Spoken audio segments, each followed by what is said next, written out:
Hello students, today we will discussion about the topic is some journal entries. Last lecture में हमने पढ़ा था rapid and compound journal entries के बारे में. Today we will discussion about the some important journal entries. आज हम आपको कुछ important journal entries सिखाएंगे. देखते हैं आपको क्लियर होगा या नहीं. Let's start. First one is the Ram started business with cash. एक राम है जिसने अपना बिजनेस शुरू किया. अमाउंट कितना लिया उसने? 1 लाख रुपीज. मैंने एक बिजनेस शुरू किया. अमाउंट कितना मिला? 1 लाख रुपीज. तो एज ए मेरी कैपिटल है, मैं पैसे इन्वेस्ट कर रही हूँ ना कि एक्सपेंस कर रही हूँ.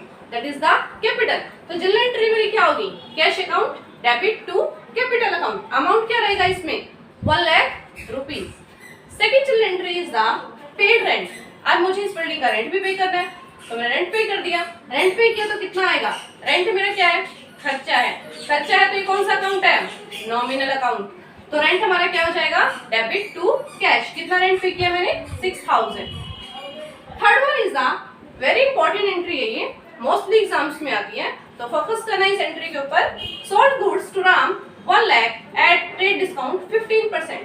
राम को गुड्स सोल्ड किया कितने में? 1 लाख में. डिस्काउंट भी दिया जा रहा है 15%. एज यू नो दैट, जैसे कि आप जानते हैं कि ट्रेड डिस्काउंट की एंट्री कभी भी हमारी जर्नल में नहीं होती है. तो 1 लाख का 15% कितना हुआ? 15,000. 1 लाख माइनस में 15,000 85,000. Then entry is the sale. हमारी क्या रहती है? क्रेडिट रहती है. तो राम मेरा क्या हो जाएगा? Debit to sales. अमाउंट क्या रहेगा? 85,000.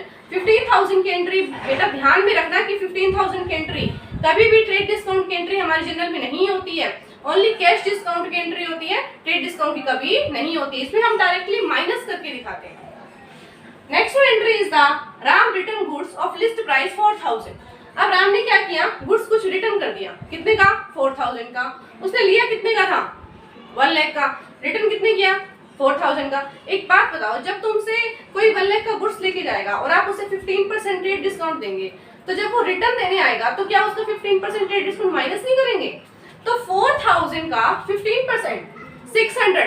4,000 माइनस 600 कितना बचा हमारे पास? 3,400. तो यहाँ पे अमाउंट कितना आएगा हमारे पास? 3,400. This is not as a cash discount, this is a trade discount. तो एंट्री होगी हमारी. सेल क्या हो गई है? रिटर्न हो गई है. तो सेल एंड रिटर्न हमारी डेबिट हो जाएगी टू राम.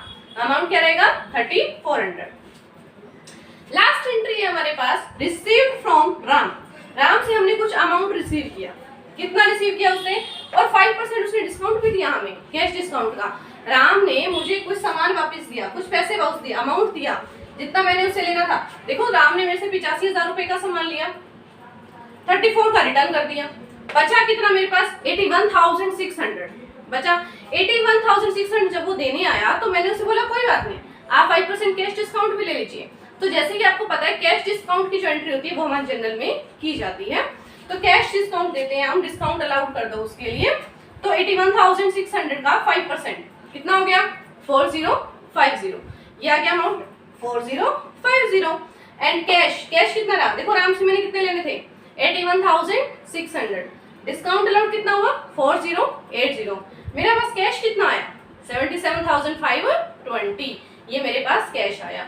तो ये थी हमारी आज की कुछ journal entries, very important. I hope आप सबको समझ आई होगी. तो मिलते हैं हमारे नेक्स्ट क्लास में एक नए लेक्चर के साथ. तब तक के लिए thank you very much all of you and take care.